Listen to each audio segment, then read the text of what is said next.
Everybody, welcome. It is Mickey Talks. I am Mickey Coachella, along with my trusty cohort, Matt Davis. Matt, how you doing, buddy? I'm doing great, man. Excited for our guest today. Yes, we are. We are in a wonderful position today because joining us is not only one of my favorite people to just hang out and talk to, but one of the most entertaining, incredibly talented, unbelievably amazing Mr. Kevin Spike Settles from Never Never. Hey, buddy. Hey, how are you? Thank you for that. I was looking around for somebody that was incredibly talented. Yeah. You are. You certainly are. My ass, dude. You know what you are. Kev, I'm so glad to. I'm going to call you Kevin and Spike the whole show because that's Okay. what I've called you my whole life. We've known each other for 35 years, just about, maybe a little longer. Pebbles is longer, 40 some years. We've That's known right. each other. Probably 40. I met you. I saw you. Didn't meet you, but I met at a Maxwell's teen night.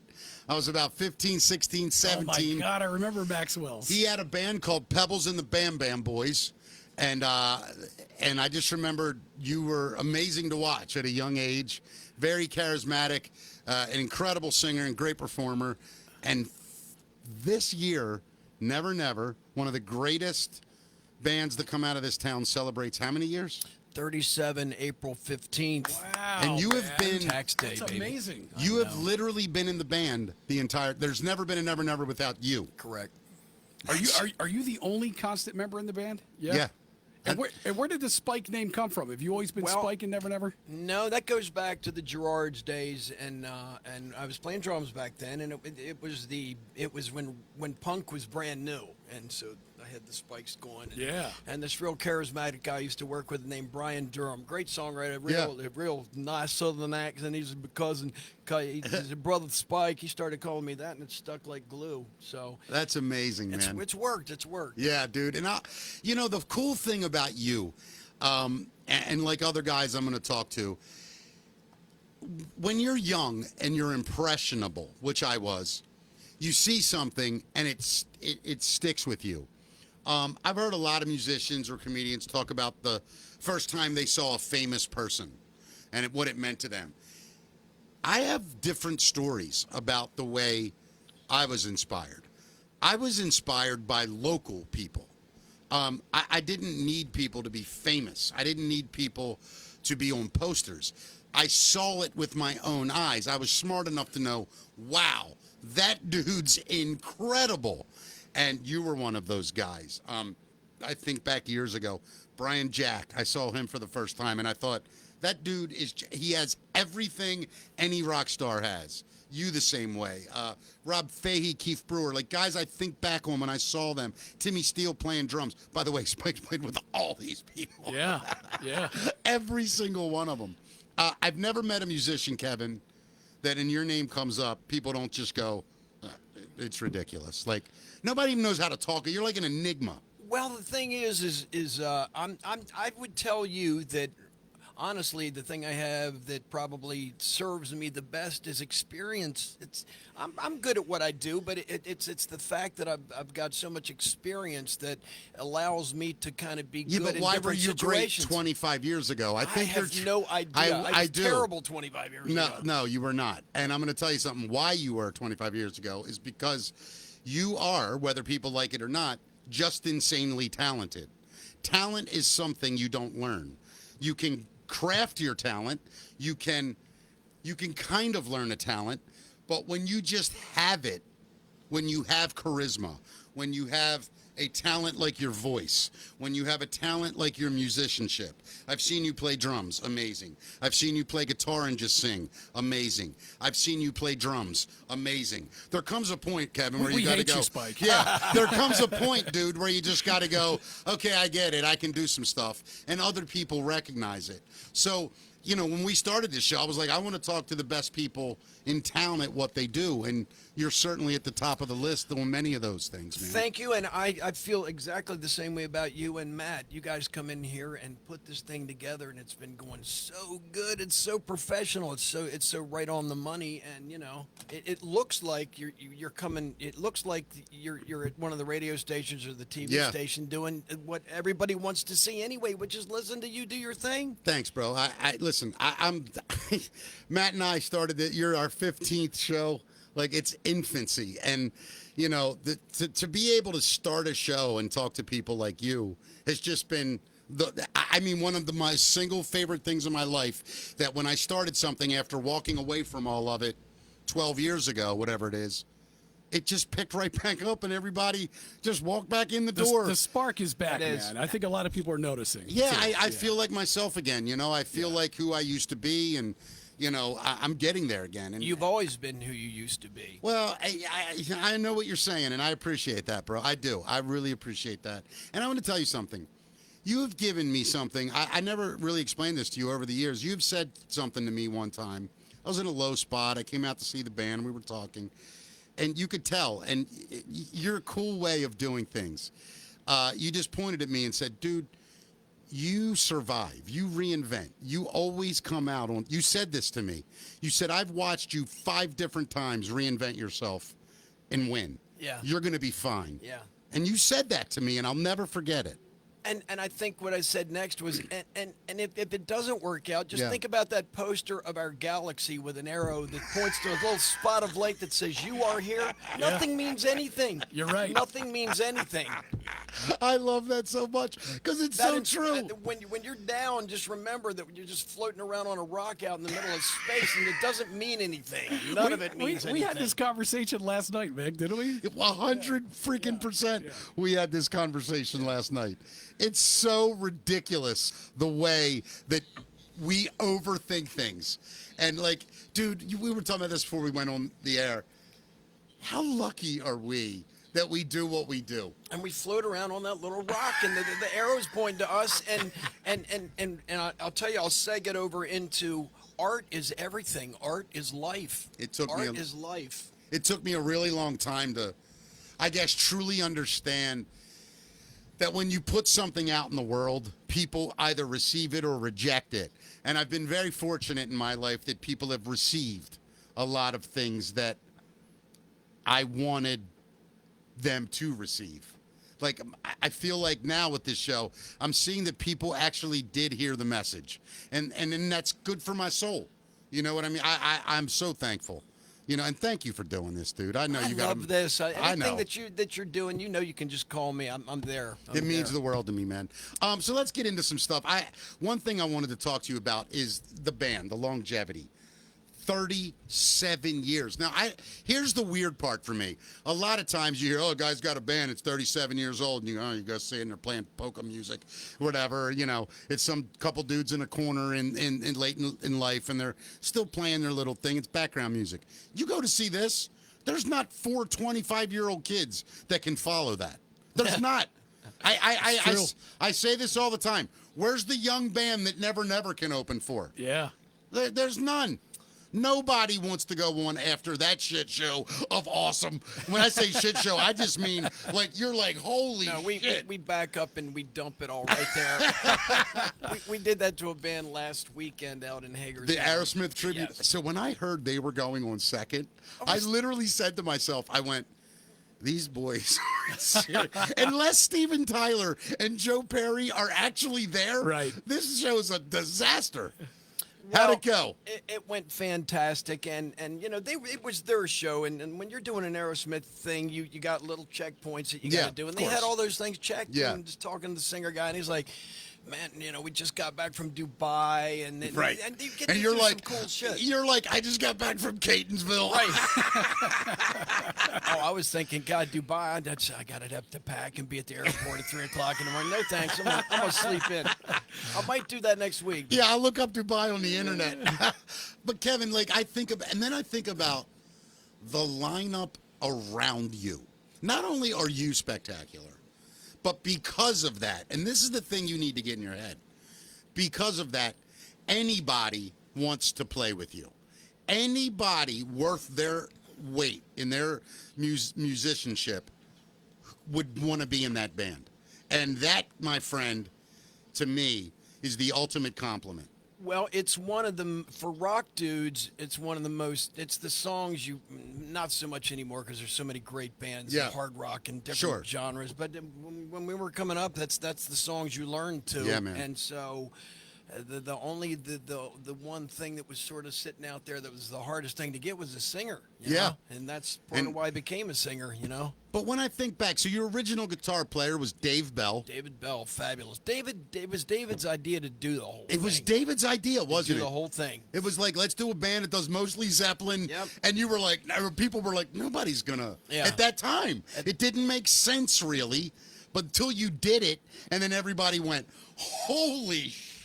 Well, we'd be at sound check, and I was drumming in that band, but we'd be playing the Rover and stuff, and here we are at Hammerjack sound checking to play Word of Mouth, and we'd be playing the Zeppelin stuff, and Yeah. and the whole staff was digging what we were Yeah. doing, so it was like, this feels really good right now to do this right now. I knew in your earlier bands you were both. You were a drummer in some, and then you also sang.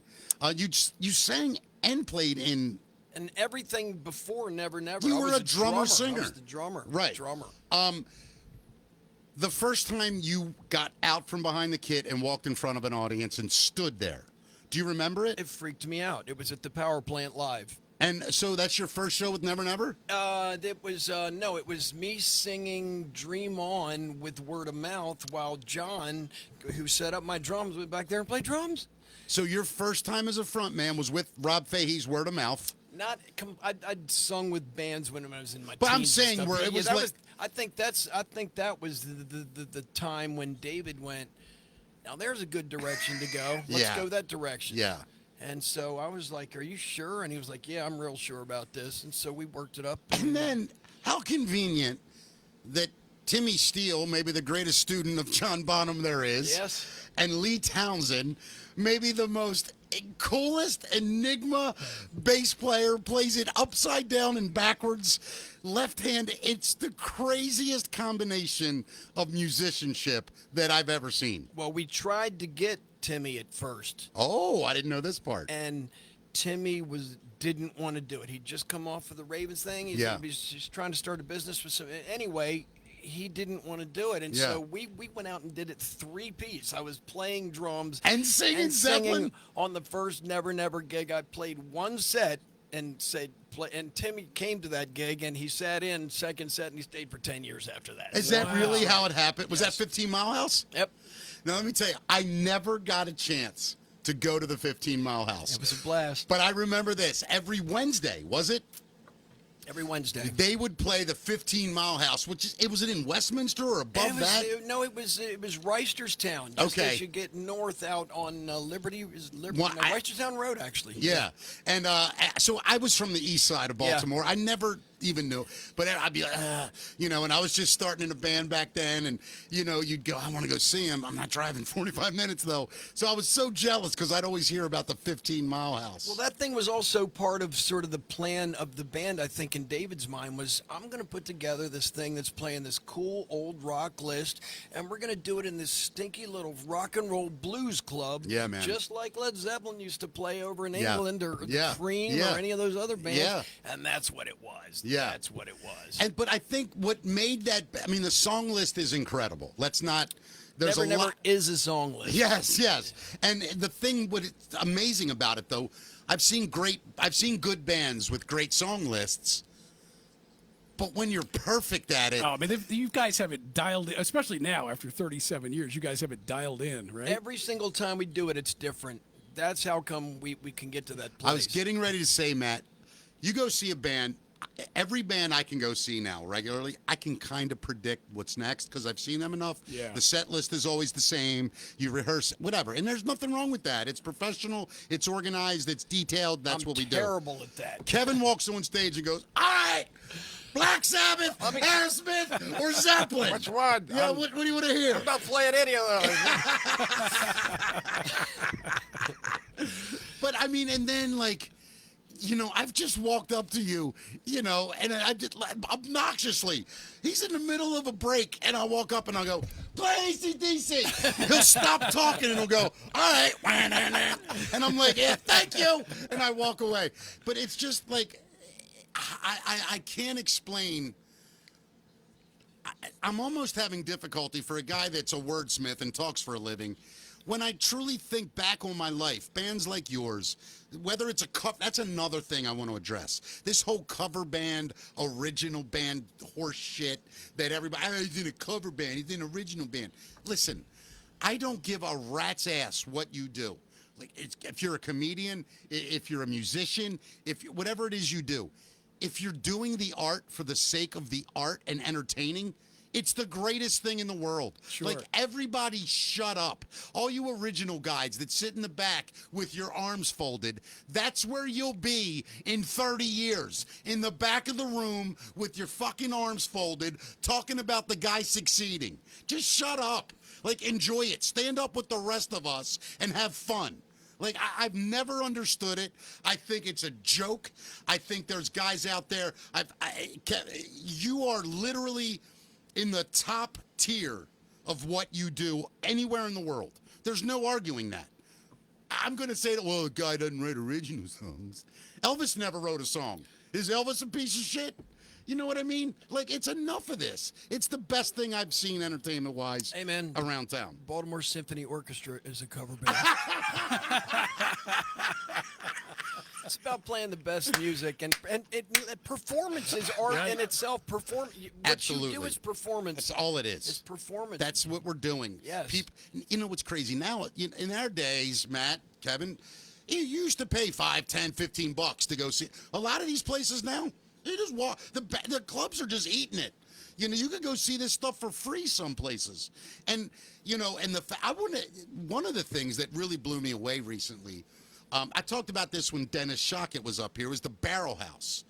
Ellie and her people up there, she's created a culture in that building. And she rocks. She is fearless, too, it's man. I love her. unbelievable what that woman Yes. and her husband Bill have done. With a business that I failed in. Like, I was in that same building. I had different circumstances. But what they've done is unbelievable. I literally, it's my hub. And I'm not real close to it anymore, but I drive there. And here's why. When I walk in, it feels like places used to feel. Yes, it when does. you had live entertainment, when you had a culture around, when you had people that mingled and talked. And you see young, you see old, you see women, you see men, you see black, you see white. You just see people having It's fun. very rare. It really is. And special. The Loonies up there. I don't go to all the Loonies, but He the does it one in too. Bel Air, he does it right. I mean, yeah. there's plenty of places. You know what it is? You got to do it all the time, and people got to trust that it's there all the time. Like this show. Yep. Like just this like this. show. Just like this. There's young guys that I've seen around town that are young musicians, and I feel bad for them because the music scene, is it gone, Matt? Like, is there an original music scene in Baltimore? There is for sure. I think and, there is. There's a guy named Kevin Hawk who's kind of carrying the flag for that now. I'm not as closely attached as Yeah. I used to be. Yeah. But I don't think it's as cohesive as it once was. But Yeah. Spike, you know this too, Mick. I think it kind of comes in waves. Do you guys see that? I do see that, and honestly, when you're writing your songs and you're happy recording and writing and playing your songs, you don't have enough time to really worry about whether or not the original scene. If there's a room that you play and everybody comes because they have their CD and you put a bunch of people in the seats and stuff, you're having a good time, and it's not really that. What's the word? It's not that like cut and Complicated? dry. Yeah, it's just right. I mean, You just do what you do, you know. it's when I really think back on all this stuff and see you guys now and see, you know, I love also going to watch you play acoustic. You know, you're just a talented individual. And Well, even when you're doing your own, the important performance is art. That's where you really grab people, Absolutely. don't you think? listen, I can listen to a comedy album and laugh. I can go to a comedy show and roar. There's something about being in the room. There's something about watching someone create something out of nothing. The fact is, your band walks on stage, 4 guys. There's no CD. There's no backup tape. There's nothing. There's you 4 playing. We're hearing it and watching it. The coolest thing about you've never been a runaround, crazy front man. It's not your style. you are the most captivating dude to watch on stage because I can actually see you enjoying and so into it that alone, it's very Morrison-esque in a way. I was just going to say Morrison, actually. Yeah, it's very, you have this vibe about you in front of a microphone or with a guitar on you that just says, I'm in control. Everybody relax. I know where we're heading. As long as I stay out of my own way, I'm fine. When I start thinking, gee, I need to be more entertaining, is when I get in my own Don't way. ever be, and dude. I don't do that so much anymore. I've never heard in my life one person go, you know, Spike's a great singer, but Jesus, he's boring. Never. I've heard that a bunch. But Yeah, well, let's leave your wife out of this, buddy. And let's talk about your repertoire, too. I mean, how many Zeppelin songs are in your repertoire Yes. at this point? Do you know the whole catalog? I sometimes hear stuff go by, and over the years, there's been different versions of the band that would do Zeppelin shows, and there's not many of them that we haven't played. There's Yeah. not many of them. I know you, and I know these are weird questions to ask you. But if they were going to tribute you and they said, Spike, all right, you get to sing 3 Led Zeppelin songs in front of the world, what 3 would you pick? When the Levee Breaks, I don't know. I will tell you my favorite Yeah. Led Zeppelin song to watch you sing, Nobody's Fault. That's a fun one, man. That is a fun one. I'll tell you why.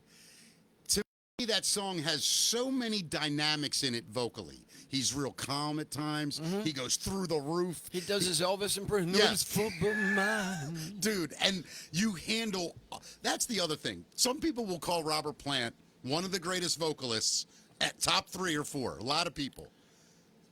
I've never seen you flub any of it. And you're, no offense, close to his age. He stopped 25 years ago I doing know. it. You should have just moved to England. When I think about, the fact that Led Zeppelin in their whole career probably played 300 gigs or Right. 400 You gigs. do that a year we or played two. 5,000, Yeah. 6,000 Yeah. gigs. Yeah. Is that the secret to keeping the pipes in shape? Is It just is. to keep going? A lot of it is. Yeah. It is not doing it all the time is how you do it all the time. Just Yeah. got one of the comments on the Facebook page. No quarter. Somebody said they could Okay. listen to you sing. I also know you're a huge Queen fan, like I am. Yeah.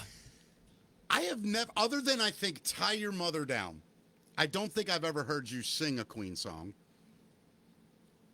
But I think Never Never would do Queen stuff We would amazingly. do it great. I'm considering doing like the Somebody to Love? We were Somebody gonna to do Love? We Were Rock You and We Are the Champions. Yes. But I just saw Amish Outlaws do exactly that, which broke my heart because I don't want to step. Would on you do Somebody to Love? I've done Somebody to Love With the band? When I do karaoke, I sing Somebody to Love, and I can sing the hell out of Somebody to Love. So to me, anybody that really knows me personally, and it's very few that know this about me, it's literally my favorite song.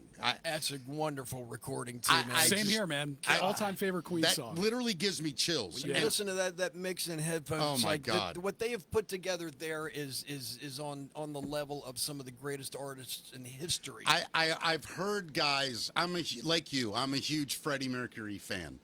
When I've heard other guys talk about him, it's with like even the greats go. I don't know what to say. Like, that's a voice to me that is of its own caliber. I don't know anyone else like that. No, and have you guys heard the isolated vocal tracks from Freddie Mercury? I mean, just give you chills, right? I mean, Unreal. just Yeah. You know, when you go see when you watch live Queen videos, you wouldn't believe that guy could be that accurate and that much more wide dynamically in the studio. So It's crazy. the two are completely different sides, which Yeah. is one of the things I really like about Freddie Mercury is that they Yes. didn't go out there and they played the tapes or Yeah.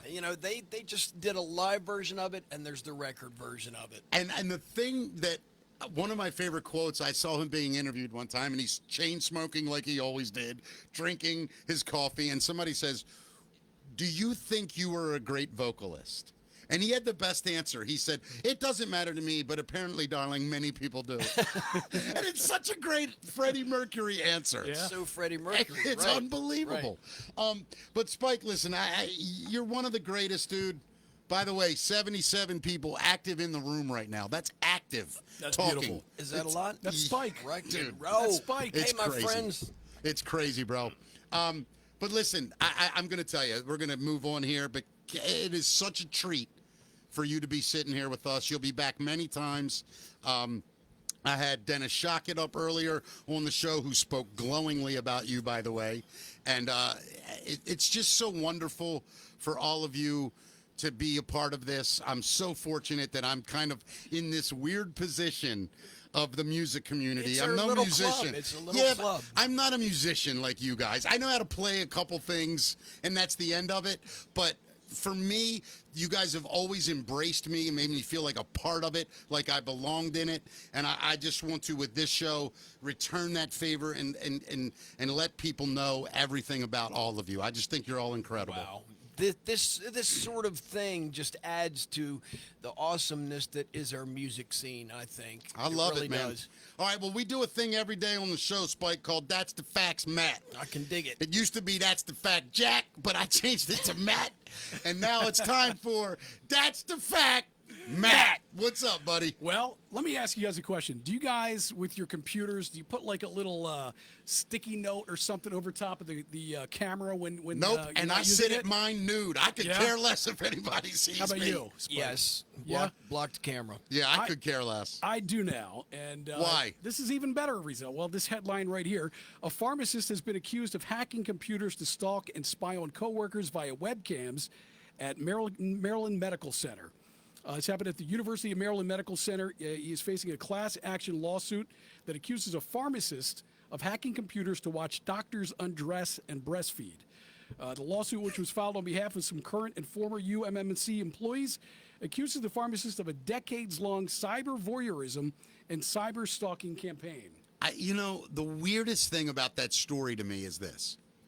Isn't it weird that the doctor is a place where you go and you can completely undress and you understand that it's not weird, right? Like, he's a doctor or she's a doctor. Like, I recently had to go get checked about something. It was a female. It's kind of a weird situation. But I said to myself, oh, what the fuck? It is what she does. Right. No problem. Drop trowel. Let's get this over with. Yep. So when I hear a thing like this, I'm like, of all people, a doctor. I mean, I know he's a pharmacist. It's a little different than a medical doctor, so to speak. But to me, if I'm a pharmacist, I'm making money, well, I can just get a woman. Like, it's weird. I don't understand the voyeur thing. I don't understand it either. It's very weird. And he was not only spying on these people at work, but he was able to activate cameras in treatment rooms and also their home computers. So he was viewing people with their spouses. I thought it was just like in the room. No, It was all the above. Oh my God. How the hell did he do that? How did he do that? Well, how do you do that? Something like that. He used software, some kind of key hacking software, to get everybody's passwords. Oh, he got that it. P. Diddy membership. It allows you to be all that weird stuff. Yeah. Yeah. So he's facing. Actually, no criminal charges, it says, have been filed yet. This guy is still working not at that place, but at another place as a pharmacist right now. There is a lawsuit in the works, though, right now. The FBI is investigating and saying more victims are probably going to come forward. I can hear him now. He's probably like, well, at least I wasn't addicted to drugs. I was just getting ready to say, like, that. By the way, how weird is it? That guy would probably have enough integrity to tell me, I'm sorry, I can't put 3 extra Ambien. That would be against my code. Plus, it would take too much time. I got to get back to watching one of my patients undress into her freaking work uniform. Oh, it's creepy, icky. What else, buddy? Don't be surprised tomorrow if you get one of those alerts on your phone. There will be a Maryland tornado drill set to take place on Wednesday. So 10 a.m. tomorrow, April 9th, the National Weather Service will issue a statewide tornado drill. According to the Maryland Department of Emergency Management, the drill is intended to encourage families to make and practice a tornado plan. Do you guys have a tornado plan? Yeah, I'll tell you what my tornado plan is. Duck. Because I don't know crap all what I've often thought, I do have I think most people do. I just say mine out loud. Like, I have a very big fear of flying, so I think about being in a plane all the time and something happening. One of the other things I do think about, weirdly, is like if I'm outside in a tornado, I don't know what to do. I think you're supposed to go under a bridge. No, like, don't go under the bridge. No, what do you do? Do not go under the Do bridge. you lay Well, flat on the ground? Like, here's I what have no they, idea. Here's what they tell you to do. If you're under a Pooping tornado my warning, pants will be the first thing I do. Don't do That's that. a guarantee. I will shit my make sure- pants. bring some wipes. Go to a safe shelter immediately, such as a Okay. safe room, basement, storm cellar, or a small interior room on the lowest level of a sturdy building. Stay away from windows, doors, and outside walls. Do not go under an overpass or bridge. Don't do that. Do not go over or under. Don't go under. Oh. You're safer in a low, flat location, is what they're saying. And, you got to use your arms to kind of cover up your head and neck, anything to protect No, of yourself. course, but what if the tornado comes right to you? Well, then You're dead, right? Yeah, that's why you got to get to a new location. they're I'm not saying. being funny. Yeah. I know that there's categories, like 5 is the worst, right? Yep. Okay, so if I'm hit by a 1 or 2 and I'm on the field and it gets close, would that pick me up and throw me? I don't know, man. I was going to say, growing up in Maryland, I don't know if you guys experienced this. I didn't feel like there were many tornadoes at all when I was young. I've never seen one. But there was. I lived in Parkville, and I forget. It must have been 2010, 2009, something like that. There was a tornado that came through my neighborhood, ripped up a neighbor's tree, smashed a window on our back glass door, and Wow. did some damage. That was the first one I'd ever experienced. Have you ever been exposed to like suddenly 60 or 80 mile an hour winds? It's the wind. You have no power against that Dude, kind of wind. No, it's scary. You I think, was- I'll just stand here. I'll hold on to the. No, man. Once that you see 2x4s that like go through. Like darts. Yeah, yeah. I mean, one of the things, Matt, when I was in the Bahamas, I saw whatever that's called, a water tornado, Yeah, water the spout. water spout. It was about a mile off, not even off the shore, and I'm standing on the beach, and this, I guess you say Bahamian, is that the right way to say a I guess, yeah. I person think so. from the Bahamas? Sure. A Bahamian man was standing there, and he said, it's basically like, you ever see one before? And I'm like, no. He goes, it doesn't come in. They just go, back and That's forth. what I heard. That those things are harmless. Yeah, Yeah. they might screw the fish or a boat up, Yeah. but if you're on the beach, it's not he coming said, for you. He said if it starts coming inward, run, because it okay. will bring craziness with it. Here's the stats for Maryland. The organization adds that since 1950, the state has seen around 425 tornadoes, with 9 tornado-related deaths and 300 related injuries. So we have had some stuff happen here. It's got to be Southern Maryland. It's gotta Crofton, be. Crofton had a tornado, and my Really? friend Eric Scott, he'll tell you it was crazy. It was Wow. crazy. See, I've never Sure. experienced one. I experienced, I was at the beach when I was little when that big hurricane came in. I mean, I was living in the 70s. Forget what it was, Ivan or one of them. Yeah. And I remember it got to a point where you had to get inside, but before it, when it was just starting to whip up, and you feel them, if you're on a beach, that sand is like a buzzsaw when it's flying through that. Oh, I bet. It just burns, Yeah. and we had to run off and like cover up. Our mom had to put Vaseline on us. It was brutal, man. Sandblasted. That's what that's all about, Yeah. right there. Yeah, sandblasting. That's the guy that invented that. That happened to him just before he thought of that. And now he's a millionaire. Yeah, now he's a You should millionaire. have thought of the sandblaster. man. Exactly. Well, there are declassified CIA documents now that show a search for Hitler a decade after his death. I'm going to go on record here. I'm going to guess it's Argentina. Am I right? You're absolutely right. It's all South America. So recently declassified CIA documents reveal that the U.S. government made an effort to find Adolf Hitler a full decade after he committed suicide. Papers from the U.S. War Department theorize that Hitler may have had a secret hideout at a spa hotel in Argentina, where the hotel's owners were said to be supporters and occasional vacation partners. The documents also reveal an informant who claimed to have monthly conversations with Hitler after he'd reportedly offed himself. It's not known if more information exists in documents that are still classified or if the search has been abandoned. But there's a whole TV show. Finding Hitler. Yeah, it's called Hunting Hitler. I right? watched it. Yeah, Me and my son, yeah. Carlin, he's a big World War II guy. He's fascinated with it. Dude, there are things, they interview this little old lady who, I mean, dude, this is literally like an Argentinian woman, dirt poor, worked at this hotel. She's in her like 90s now or something. She's talking about, there were a lot of German SS officers who escaped to Argentina. Oh, it's a whole German Community. town. Yes. Yeah, it's and crazy. When she talks about working in this one area, they said, who was the highest ranking member you saw? And she shakes her head. And the guy's like, was it, I forget who he said, Goebbels or one of them. Was it Hitler? And she goes, like, you could tell she was the answer was petrified. yes. Yeah. Yes, the answer was yes. definitely yes. Wow. And I mean, this is a 90-year-old, like, what does she care? Right. And there were other people in the show that were like, yeah, I mean, it was known. Then they find bunkers out in the jungles in Argentina. I don't know if jungle is the right Well, there word. was supposedly a German sub. Yes, that there was was out a there too, German right? sub that got there. Yeah. It's you just have to say. I mean, think about how weird it is that in the middle of the mountains in Argentina is an entire German community. city. It said that a lot of these old Nazis would celebrate, often not so secretly, all the high holidays of Nazism there. Hitler's Yep. birthday, Yeah. the founding of the Third Reich, and numerous other anniversaries as well. Well, there's a whole thing in that documentary that basically lays out people in this town who helped plan what they called the Fourth Reich. Yeah, they were going to do a Fourth Reich. Wow. And I don't even know what Reich means. I think it's some kind of rising. But and like the paraphernalia in these buildings, it's like you're walking into Berlin, but you're in Argentina. It's insane. You think he made it out? I mean, I think there's a very good chance that he didn't, because have you heard about just kind of the mystery surrounding his death? Well, there's no body. The Russians took that body, Allegedly. which was badly burned. Right.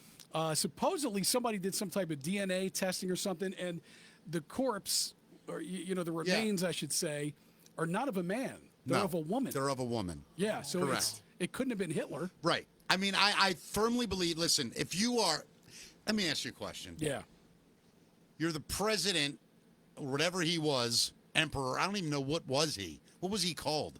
He was Führer. The Führer, right? Yeah. So basically, their god, their king. Yeah.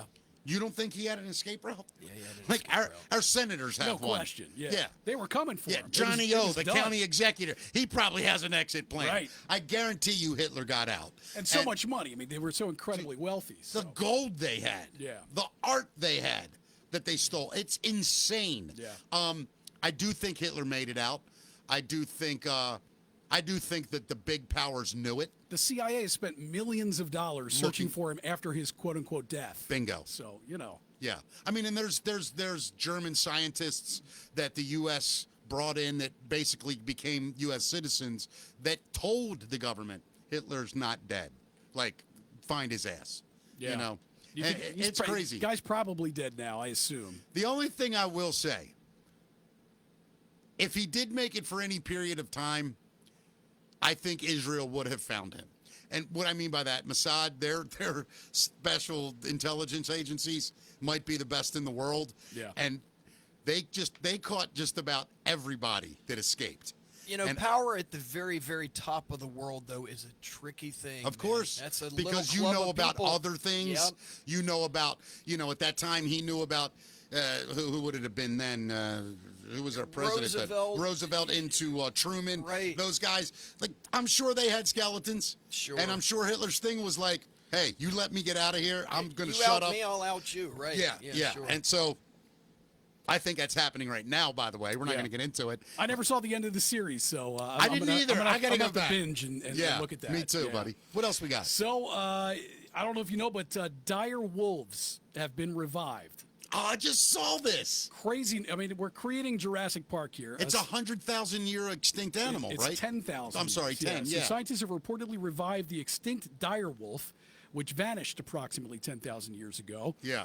Colossal bioscientists utilized ancient DNA from fossils to edit gray wolf genomes, Yeah. resulting in the birth of 3 pups, Romulus, Remus, and Khaleesi, via surrogate dogs. So they impregnated the dogs. These animals are now housed in a secure 2,000-acre nature preserve. They're Now- cute little things, too, man. Little white Yeah, wolf you saw it puppies. too. Oh, my Wasn't God, it yes. cool? Now how big do they get? Were they giant wolves or They were really big wolves. So you've got like your normal size husky dog. Yeah. Uh-huh. Then the wolf is considerably And the wolf looks like a larger. Great Another Dane, five, doesn't it? 5 inches taller than Yeah. the yeah, regular and- dog. And then the dire wolf is about 7 feet long, and it's about 3.5 feet tall. Those puppies are going to be that big. Oh, yeah. Oh, they're- my God. Giant animals, man. Yeah. This is my question, scientists. Why don't you bring back like old school whores. Like just reinvent like just old fun stuff. I don't need a wolf that can kill every other canine on the planet. Why are we bringing that one back? You know what I mean? Like bring back stuff we would have fun with. It's Jurassic Park, man. There's some people who are kind of skeptical about this. Beth Shapiro, Colossal's chief scientist, said, if it looks like that species, if it's acting like that species, then you've done it. But Yeah. there's another doctor who's expressed skepticism, suggesting that the result is something new rather than a true dire wolf. The development aligns with Colossal's broader de-extinction efforts, which includes projects to revive the woolly mammoth. Okay? Let me ask you Can't something. they start smaller than Yeah, that? they've started with the two biggest animals that we know. Is there something smaller? I mean, Well, let's go with like an amoeba that was alive Right, back yeah, then. You know what I right, mean? yeah. But although they probably already have done that. Yeah. See, Do you think that we're going to eventually just live forever? no, I think we'll probably get into the close to 200 years old. You really thing, do? though. That's You think a so, Matt? possibility. Think we can make it to 200? I think with stem cell research, Yeah. eventually they're going Yeah. to be able to regenerate. I think you're going eyes, to be in your 20s for yeah, 60, organs. 70 years. Sure. You'll be a supplement you take where your bones don't deteriorate, your heart stays strong, your muscles maintain less. I don't think it's going to be quite that organic. I think it's going to be a mix of organic and technology. So it's not going to be like we know ourselves. Do you think we're going to be like robo people? Sort of like an intelligence database with sort of a body that's kept alive by modern techniques of being able to That's do a that. fascinating thing to think about. It really is. What's going to man. be really weird is when they develop the technology to put a chip in your brain, and they can say to you, with this chip in your brain, you can learn anything you want to learn in 2 seconds. Yeah, Chinese. Right? Yeah. You could learn to speak Mandarin. You just open it up and you speak it. So your choice will be one of the smartest people in the world and put this chip in your brain. But then there's going to be somebody who knows that technology and controls that Controls chip. you. So you either get to be the dumbest person in the world without the chip, I'll go that route. or you have the risk having someone control your brain. That's the Manchurian candidate. That's right there. exactly what it is. Yes, it is. Yeah. And imagine when we have armies full of that Yeah, around the world. It's creepy. it is I, creepy. I hope we go back to the Stone Age. Start As a over. side note, right there, being a drone enthusiast, it's crazy how the drones have become the soldiers of the modern era. It's funny. I'm not crazy. funny, but I'm so glad you brought up the drone thing because I love looking at your photographs on Facebook, like up in Havre de Grace and Yes, the shots of the bridge and the waterway. It is so. Have you seen any of his stuff? I haven't. No, It's it sounds awesome, man. It's incredible, and that's just a hobby for you, right? Yeah. It's just a lot of fun, and I'm not even really. I wasn't interested in photography, but when it's suddenly your camera can fly around and you can. It's a video really, game. It's fun. It is. It was a Yeah. lot of fun. And then But you're you have really to get- good at it. Yeah, you have to get an FAA license to do that now, right? Some people do that. Yeah. Other people are in a rock and roll band and just shoot pictures from 800 feet in the air. Yeah. 800. How high have you gotten that thing? You think? I had to see where the ceiling was. Yeah. What was it? 1640. Wow. Really? Oh my! I mean, the airplanes are flying around at that Did you height, did you right? take a picture from that height? Yeah, I've got some. Is that on your page? Yeah, some of it. I got to see Yeah, some yeah. of that, dude. Spike's That's gonna be awesome. doing a moon landing at some point here. Well, let's get into some music news. We'll Yeah, talk about I'd some love music it. stuff Yeah. here. So, Beatles former drummer Pete Best has announced his retirement. By the way, I did predict he would be the longest living Beatle. Did you? I did on the Yeah. 98 Rock. Somebody asked me, "Who do you think the last Beatle to die will be?" I went, "Pete Best." Yeah. And they went, "Does that count?" I went, "I think so." Is he the oldest one right now? I don't think I think He's Ringo, 83, so I think he is. and Ringo 84. Is he? I thought Ringo was 80. Right Maybe now. you're right. I- I don't know. Yeah. To be honest, he God, might those be. Those numbers are crazy. And They by the really are. I mean, did you ever think we'd see No. rock stars touring at 80 years old? I No. mean, it's crazy. Did you ever see the interview in 1968 where the guy asked Mick Jagger, "Do you still see yourself doing this in your 50s?" Right. And he went, "Yes." No. He Originally said no. He said no. He couldn't see himself doing this in his 30s. I Right, think yeah, whatever it was. you Yeah. know? I mean, but then there's another one. It may have been later. I may be getting them confused. But he was like, it might have been the Tattoo You tour, Yeah. which, by the way, was like 25 years after they had started. They had another major, huge album that and somebody said, "Are you going to do this forever?" And he was like, "I can't imagine doing anything else." Right on. It was just a cool thing. Right on. I can't imagine doing anything else. Me neither. What am I going to do? Yeah, we're doing it, right? Yeah, me and Spike eventually are going to have a show at an old age home where we live, and every Monday we wake up, he sings songs, and I make fun of people in between it. Well, you do your thing first. I'll start singing later in the day. Perfect. Yeah, Pete Best, the original drummer for the Beatles, has announced his retirement at the age of 83. He drummed for the band from 1960 to 1962 during their formative years in Liverpool and Hamburg. He continued to operate the Casbah Coffee Club, where the Beatles first gained attention, and recently converted it into a Beatles-themed Airbnb. The Casbah Coffee Club was opened by Pete's mother in 1959. And get this, there are 4 rooms you can rent out in this Airbnb. You've got the Lennon Suite, the McCartney Suite, you've got the Harrison Suite, and the Best Suite. Best Suite. I love it. There is no Ringo Suite, man. Star Not at Suite. all. Yeah, I love that he just said, "Screw it." The presidential suite is the best suite. I love it. It's come up recently that that it's like, well, Pete Best was in the Beatles for quite a while there. He couldn't have been that bad. And nobody's really sure where that all shakes out. How it was that they switched up to Ringo. Well, I've become a huge Beatle fan Yeah. late in life. I mean, huge. Me too. Yeah. Late Yeah, in me life. too. Me too, I didn't man. used to get it at all. Me either. It's Yeah. weird, but now I really do. I totally get it. Yeah. Yeah. But I've seen things where they talk about Pete Best and Ringo. I think McCartney explained it the best. He said, "We were 3 kids, John, George, and him. And Pete was just kind of a different lad. And when they met, was he sick or something? And Ringo filled in originally. I think so. And then, I think they were after Ringo, man. They I know fired that him. because So then of the yeah. story is he was sick. Yeah, it was some. And I could be wrong, but anyway, McCartney basically said, the first time Ringo played a song with us, we all looked at each other and were like, That was it. This is the guy. Yeah. You know what I mean? This is how we're doing He it. was also very popular in that scene at the time He too. was. Everybody knew who Ringo was, Oh, yeah. and respected him and Yeah. wanted him as a player. Yeah. Yeah. So he was just desired locally. And if you go back and you watch the old stuff, he's the funniest, most charismatic one of all of them. For sure. I mean, Lennon's a prick, and I love him, and he's a genius. To me, McCartney is the band. Like, the melody, the drive, it's all McCartney, and Lennon came in. But George Harrison, what a songwriter he was. Yeah. Like, can you imagine being George Harrison, but you're stuck in a band with John Lennon and Paul McCartney. Right. And I you're mean, thinking you're an underachiever. yeah, It's like, you're what? George Harrison. You're the 3rd best guy in your band. I'm going to write something in G if it kills me here. So in other Beatles news here, there's a Canadian record store owner who found a 1962 Beatles audition tape. He discovered what he thought was a bootleg Beatles demo in a authentic recording. Rob Firth, who owns Neptune Records in Vancouver, says he picked up a reel-to-reel tape labeled Beatles 60s Demo a few years ago, but listened to it for the first time last week.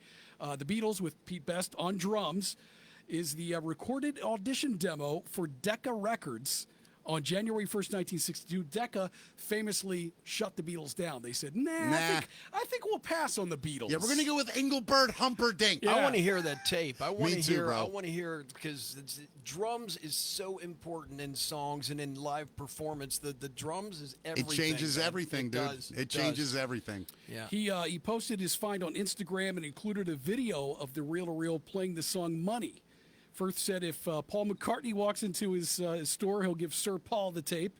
He added that he's willing to give a copy to Decca Records if they want to release it to help make up for the mistake they made by passing on the Beatles. I wonder what that thing really is worth if he was to put that up to auction. I would think millions. Oh, You hands. put What do you that guys on a think? tape recorder, you're likely to break it. Yeah, 'cause that's it's so true brittle, too. you know? Yeah, Yeah. that's true too. Somebody I'm sure has already gotten the audio off it, Yeah. and it probably never get played again. Yeah, Right. exactly. Yeah. Yeah. Yeah. That's pretty wild though. AC/DC is going to launch their first North American tour in 9 years. Super excited about that. Of course, they're going to be through this area Monday, May 12th at Northwest Stadium. I think it's just amazing that those guys are able to tour right now. I have said this as long as anyone's ever asked me something. To me, AC/DC, I could be wrong, is the greatest example of hard rock.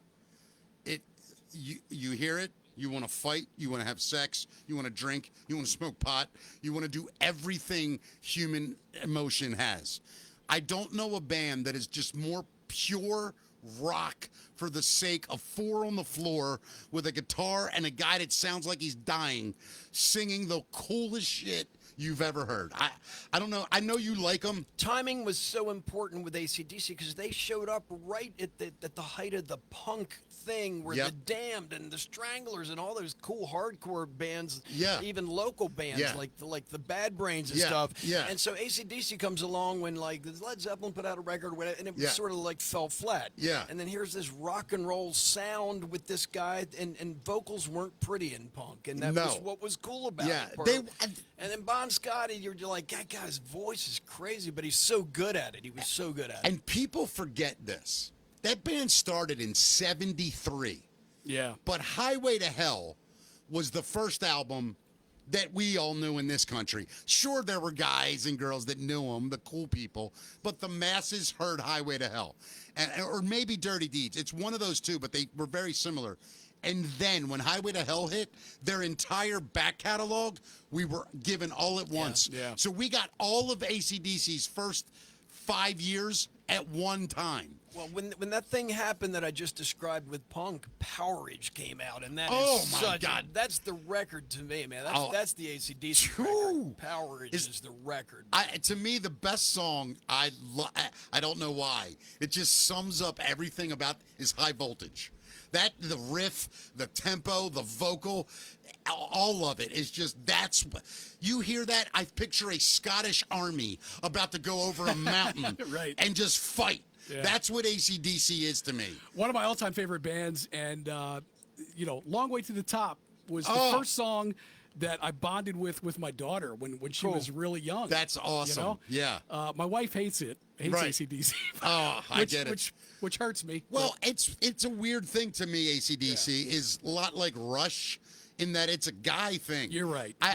Women do like them, but they like the hits. It's dude rock. It's You're dude right, rock, you're right. but it's dude rock that you just know is badass. Yeah. Like I can see Rush fans being like, "Well, it was incredible, and Neil hit everything," and that's great. And I've become a Rush fan later in life because of the musicianship.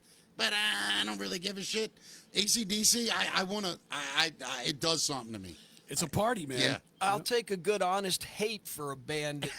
Hate or a love is Yeah. when you know you're doing something right. Absolutely. It's when you're in the middle that you're in trouble. Absolutely. Yeah. So your wife, she actually says she hates AC/DC. That means she loves AC/DC. Yeah, of course. Yeah. No, you're I'll take right. it. Weird I'll sort take of a it. way, Yeah. don't you?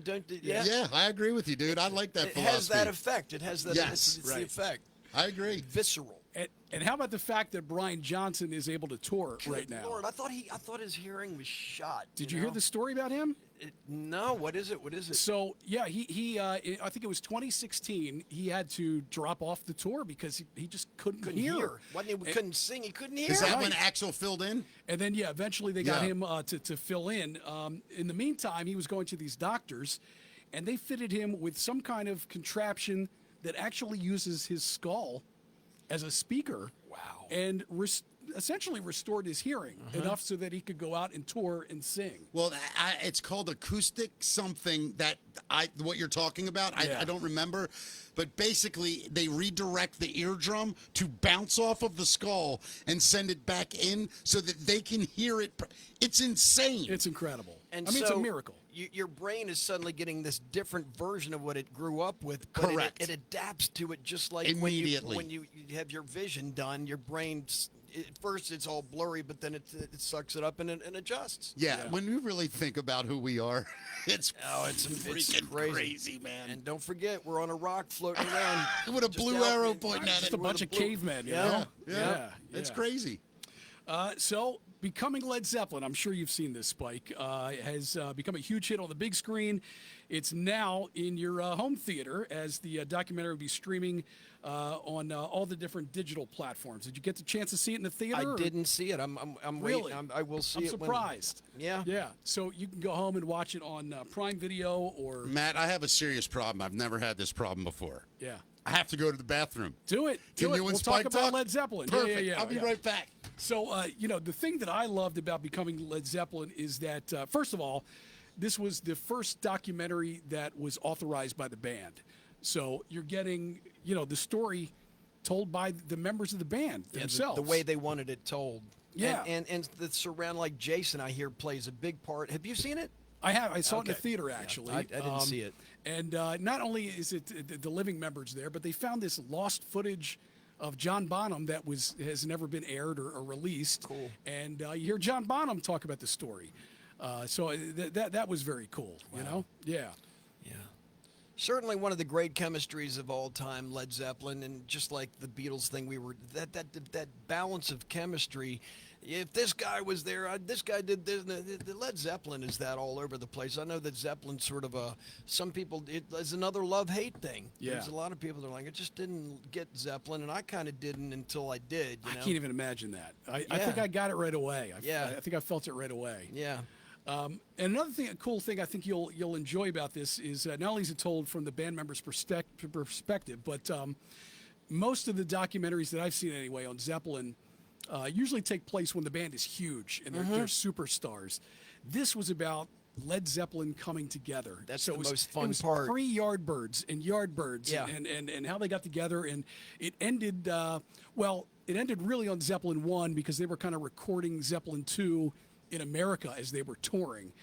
So it kind of ends with Zeppelin 1, Zeppelin 2. That's you the know? best part of the story. Yeah. Yeah, there's a Van Halen book that's out that covers them just getting to the point where they were Van Halen, and that's a great read. Have you read that? No, I haven't. I'm sorry, everybody. I've That's never awesome. had that happen before. But no, I don't even. I heard you say there's a Van Halen book out or something. Yeah, that describes Van Halen, how they came together to get to the first album. He was just telling me about this documentary on Zeppelin is leading up to them being Led Zeppelin on Wow. 1. With the Zeppelin 1 is really the greatest Led Zeppelin I was going to album. ask you what Yeah. your favorite album was. I Is think it 1? It's 1 or it's 4 or it's physical. It's see, really my- whatever's on. You know? mine is 2 or 4. Yeah. Those are my two favorites. Yeah. Really? What about you? I think it's 4. Yeah. I just think. I mean, Black Dog, Stairway to Heaven. I contend that Zeppelin 2 was the sophomore jinx for them. I just don't. I agree don't, with I you. don't, I don't dig Yeah. 2 as nearly as much love as I like. Zeppelin 2. Zeppelin Love it. 1 is such a monster record. Dude, Good Times, Bad Times. That's the opening track on that, Yeah. right? Tell me a better thing that makes you go, oh, this band's for real. It's got it all. Communication breakdowns on that record. Jeez. God, it's just crazy. I mean, but then there's certain songs on other albums where you go, oh my, like, ramble on to me for some reason. That's on 2. Yeah, it's on 2. Yeah, on too. that's what I was getting ready to say. That's the song on that album where I go, that's cool.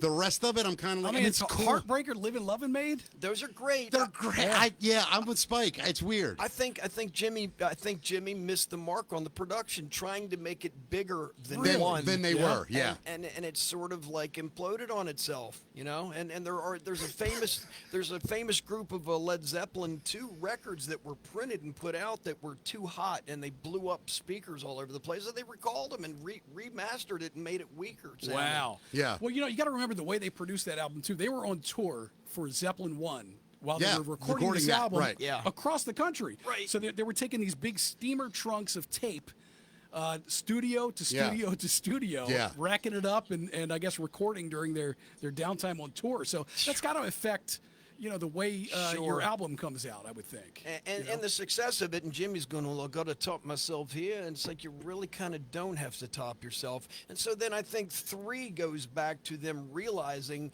I think they knew that was the sophomore jinx. I think if they were being honest, they would say that, yeah, I probably overproduced that a little bit. Should have stuck closer to the 1 production. 3 becomes much lighter, and then he gets it right on 4. 4 Wow. is the Yeah.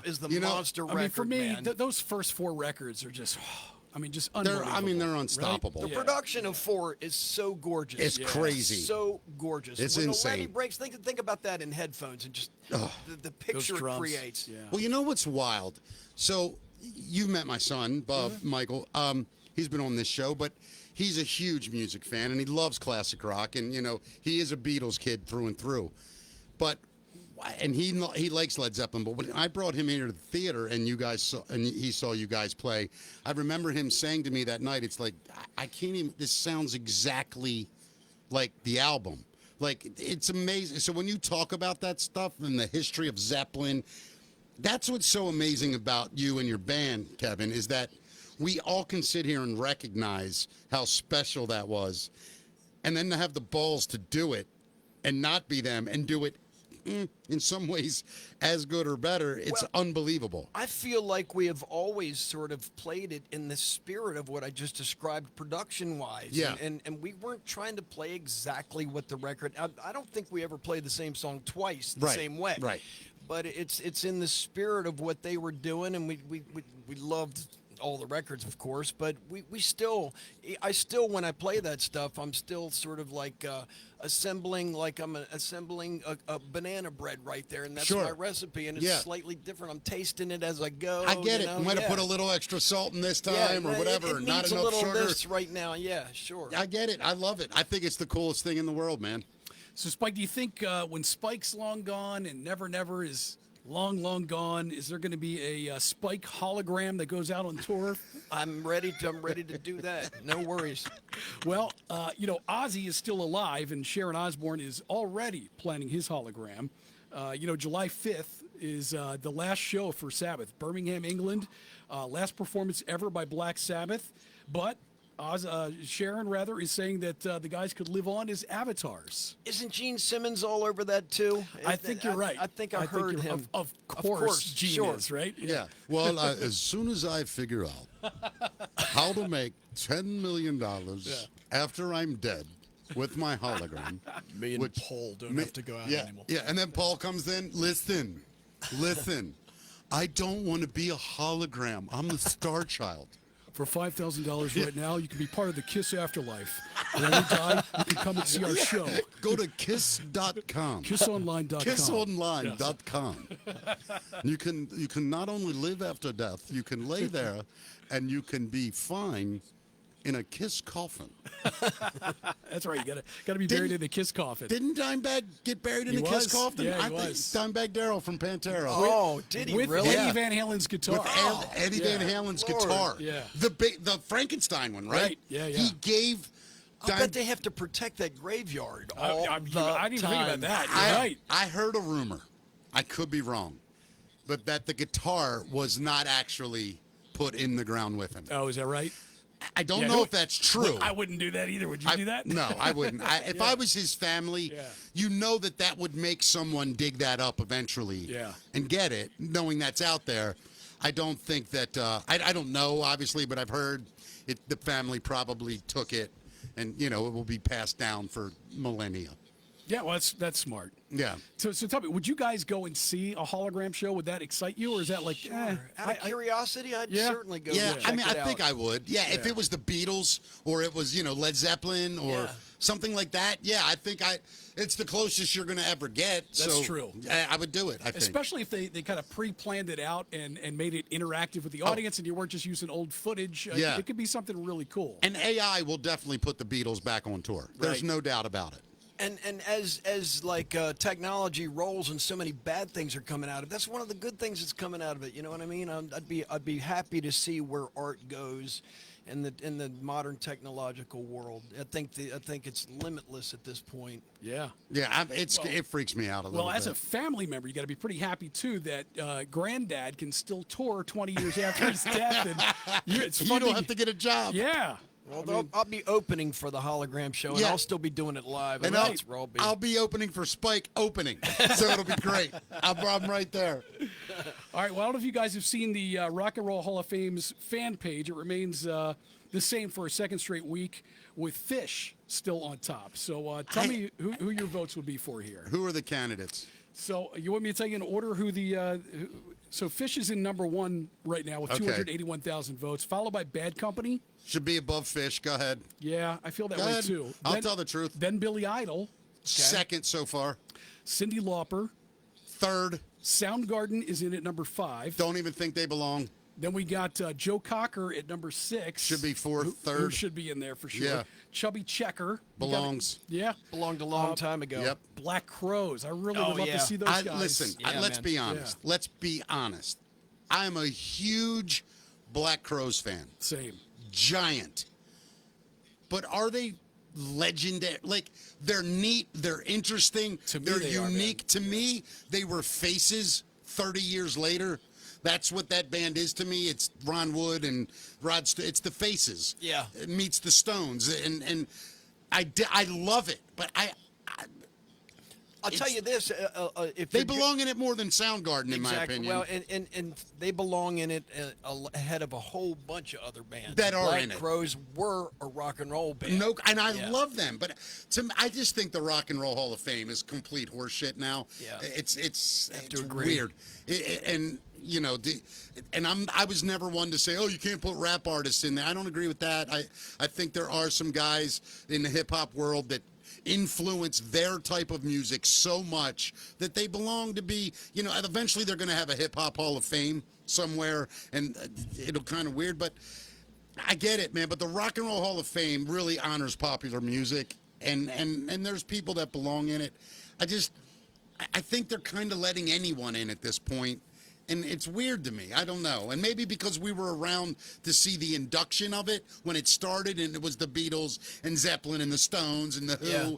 and you're used to that caliber. So as we've gotten 40, 50 years removed, those bands, nothing's that big they anymore. blacklist a lot of people, unfortunately, too, Yeah. I feel like. Pete Rose, yeah, man. Yeah. Well, think of Kiss. How the hell did Kiss not get in? Yeah. Now you can say they didn't write great songs. Yes, they Horse did. shit. Yes, they they wrote did. amazing songs. You know, if they didn't have the makeup on, you know, it was the argument. Oh, it was a novelty. What do you know? Most of rock and roll's a novelty. Based on the premise that it's basing on the premise that music is sports, which it isn't anyway. You Right, know what I mean? yeah, it's not yeah. Sure. competitive. It shouldn't. I agree with you. I know that with American Idol and all that sort of thing, that it has become sports, and Right. it's just a thing. But truly, art is not sports, and sports No. is not art. Well, So- I agree with you. All those award shows, too, I never kind of really got into that either. It's all about monetizing the artists further, Sure. I think, you know? Well, I remember, God, I forget who it was. here's your trophy. Your trophy for making the best art. Right, It's right. like, no, And- my art is my trophy, Sure. right? I Sure. just got a text that says, Billy Idol, are you kidding me? People don't understand something. I mean, in 1984, Billy Idol was the biggest rock star in the world. Yeah. That Rebel Yell album was massive. He was gigantic. I love Generation X. Oh They- my! I it was getting ready to say, badass and the anyway. band before that, the real punk rock Gen X band Yeah, of Billy Idol, sure. I like more than Billy Idol. Yeah. And I mean, they were to me like everybody gives the Clash credit for being like a true musical punk rock band. And they were more musical than Gen X, but to me, Gen X was like if the Sex Pistols could really play and could keep it together. The Generation X wrote some amazing. I mean, Yep. Kiss Me Deadly, Ready Steady Go. I mean, I could go down the list. Truth, Truth, Truth. You know, it's That's I where mean, Green Day got everything that And they was all good know about it. Green Day. Yeah, and it's, they'll admit it. it's They- Generation X, dude. Sure, Generation X, man. They were the first pop punk band. Yeah. And they had a great looking, charismatic singer that went on to be a gigantic star who people don't realize his guitar player, Steve Stevens, Yeah. A beast. could have played in Van Halen. Yeah. A lot of people don't get it. Steve Stevens is amazing. Like, I'm a huge Billy Idol fan, always have been. Yeah, I agree. You should definitely be in there. Yeah. Here's the rest, just so you know the rest. Mariah Carey at number 9. I mean, she belongs. What a fantastic voice. I get it. unbelievable. Number Yeah. 10 is Joy Division in New Order. I mean, Joy Division. You were a fan of Joy Division, were you? I was some of the other bands I've mentioned. It was more of a fan of, but Yeah. I liked all. My brother was so into punk. I Yeah. heard it all. Yeah. XTC, Joy Division, Yeah, all that cool that stuff. I man. love the Jam. The Damned. The Damned was The Damned's another. great. Yeah, Great it's band. crazy. Yeah, Then you got the White Stripes at number 11. stop. Move on. I'm so sick First of that. White Stripes album is really cool, man. I just think that Jack White. Listen, incredibly unique, talented guy. Innovative. There's 2 songs out of it. That's it. I don't know. Like, to me. I don't know, man, the diehard fans are I diehard get it. Jack White but fans. Can you name 5 White Stripe songs? I mean, yeah, but You could. Yeah, Do you but- think the average person could? Nah. I don't either. But I think that if they said Jack White is going into the Hall of Fame, I'd be like, yeah, that dude's amazing. But that band, That's a good point. Yeah, Jack White has done a lot of he's stuff. everything. Yeah. Have you seen It May Get Loud with him, The Edge, and Yes. Jimmy Page? Yeah, It's it's one of fun. the greatest things I've ever seen. Yeah. And if you look at Jack White and The Edge's face when Jimmy Page starts playing Whole Lotta Love, their jaws hit the floor, and The Edge goes, "That's how you played it? That's the Edge." Like, Jack White, his jaw's on the floor. Yeah. You know, he has one of the greatest quotes in rock and roll history. Somebody asked him something about Led Zeppelin, if he liked Led Zeppelin. He said, "Do I love Led Zeppelin? Let me explain something to you. If you don't love Led Zeppelin, I can't trust you." That's what he said. That is a Amen. great line. That's And exact- I totally get that. I do get too. that. I can't trust anything else you say if you don't love Led Zeppelin. If you like rock and roll and you listen to Zeppelin 1 and you don't get it, then you're. I can't trust you need, from there You on. need to back up and reset, push the reset button, and understand Yeah. why something like that is so cool. And back up a half a mile and put your car in drive and straight into a brick wall because you are a moron. Here's the last three: Outcast, Oasis, Wait. and Mana. 12, 13, and 14. Oasis should be in the top 5. Yeah. You think? We're Americans, so we're naive. It's the British Leonard Skinner, for Christ's Listen, sake. Yeah, I mean, I that's- love Oasis, but I'm the biggest Oasis I don't fan. get I don't get the superstardom of those guys. Let me honestly. explain it to you real quick. I'm Yeah. not being a jackass Yeah, when I yeah, say yeah. this. When that album came out, the first album, they were up against everything different when that album broke. It You was the think? early... Dude, who was like them in the early 90s? Who put out a Beatles album Right. in 1992 or 4, Yeah. whatever that is? Yeah. And not only did they put out a Beatles album, they were unapologetic about it.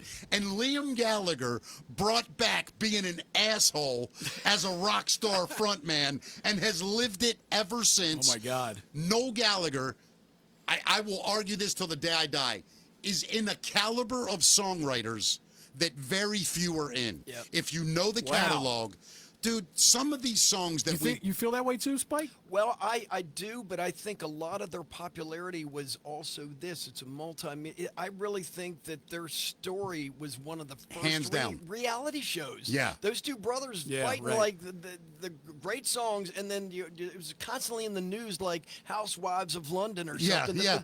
These two guys are going at each You're other. right. There's something to that too. Yes, there is. So it goes back to the origins of rock and roll, which is an attitude.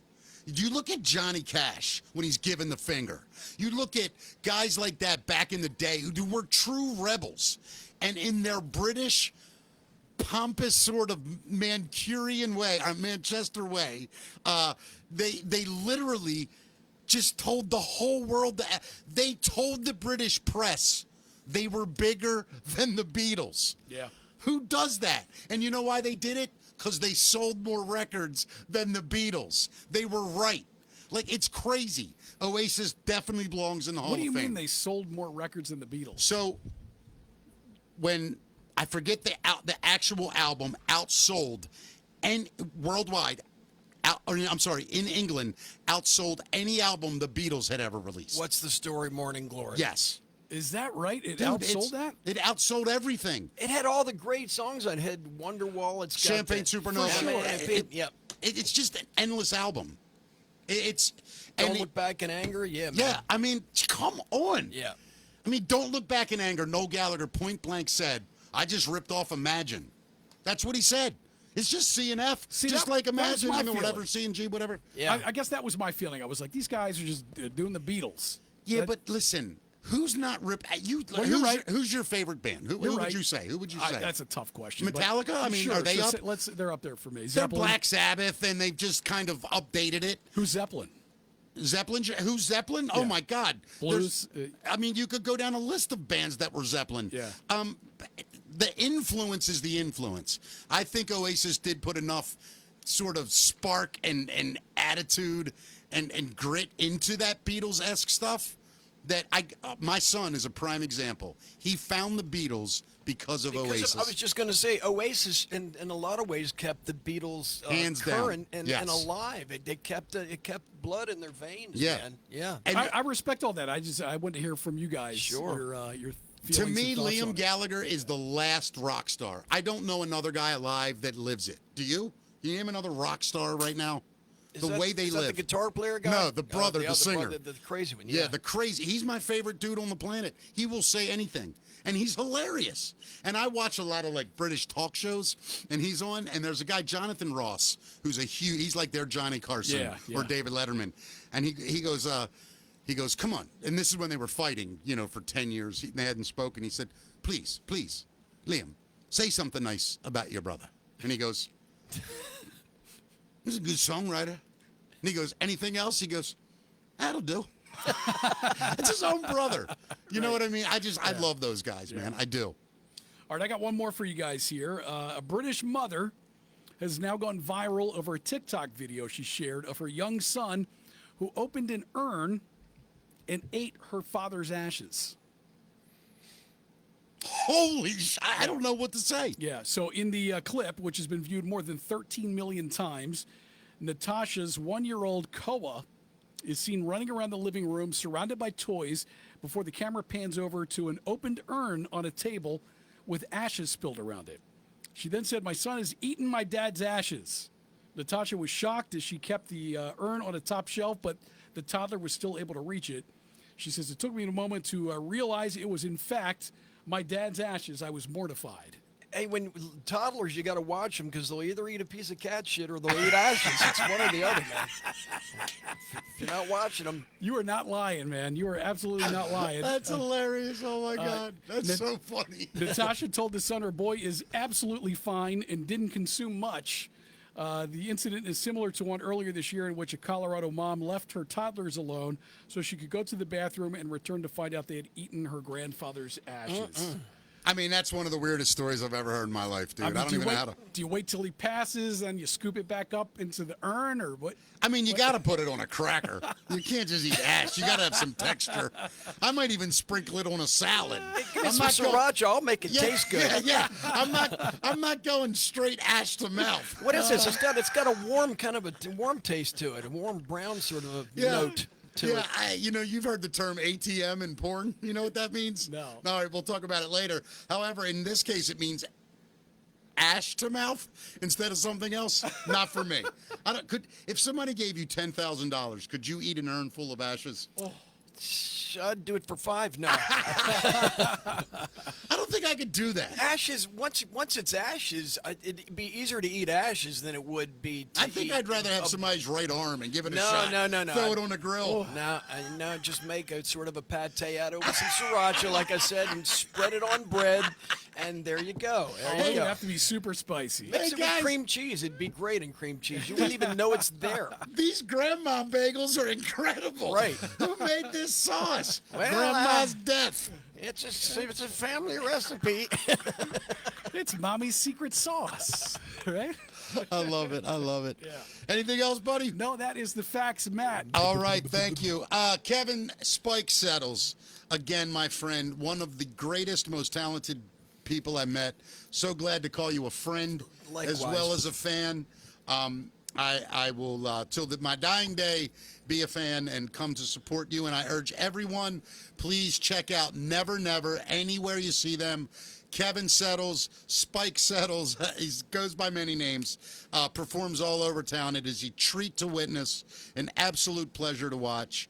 I look forward to doing more with you, my friend, and as always, thank you. Love being part of whatever you're doing, Mickey, and it's great to have you back in a place where we can all see you on a regular basis. I'm I enjoying can't tell it. you how much we miss seeing you all the time, man. Thank you, my friend. And Same to you, Matt. Really love having you on this. I think it really doubles down on the cred of it to have you Yeah, here I because certainly- everybody loves you in this town too, man. Well, thank you, my friend. I'm Everybody. honored to be a part of it, and we're having a blast, and things are moving very quickly here. So it's Let me been also great. say just Yeah. for a second here, Yeah. as a television production major, you don't even realize that Matt over here is doing all the technical video switching stuff. and he's super good at it. Isn't it crazy, super bro? Good at Yeah, it. it's Yeah, wild. man. I have a big announcement for tomorrow's show, and from here on, I want to look right into the camera. We have a sponsor. Matt, we have a sponsor. Yeah.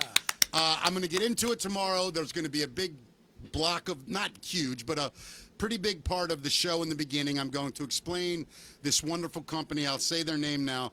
Barnes Paving. I'm so fortunate, and I'm going to get into details tomorrow. There are other people that I am meeting that want to sponsor this. It has become something I could never imagine. And for everyone that has watched from day one, I told you I had no idea how any of this was going to go. I truly didn't. This is something that I believed in. When Matt came on board, I knew I had something special. And thank you to everyone. This is just the beginning. We'll be back tomorrow. Like our YouTube channel. Subscribe. Yes, rather. subscribe. It's at Mickey Talks Pod. Or just search Mickey Talks and you'll find it. Yeah, Mickey Talks on YouTube. And please subscribe. We're going to eventually have to move to YouTube off of Facebook just because of the way the world works. I cannot thank everyone enough. I am overwhelmed. I am overjoyed. And I am so humbled by all of you and your support, and it will never, ever be lost on me. I love this city. I love all of you. Tomorrow on the show, very excited, legendary coach of the UMBC soccer program, Pete Caringi. It's going to be amazing for me to talk about him, and you'll be amazed by this man if you don't know his story. Incredible. I'll see everybody tomorrow. Matt Davis, I love you. Thanks, everybody. Take it easy. See you guys. All right. Peace out.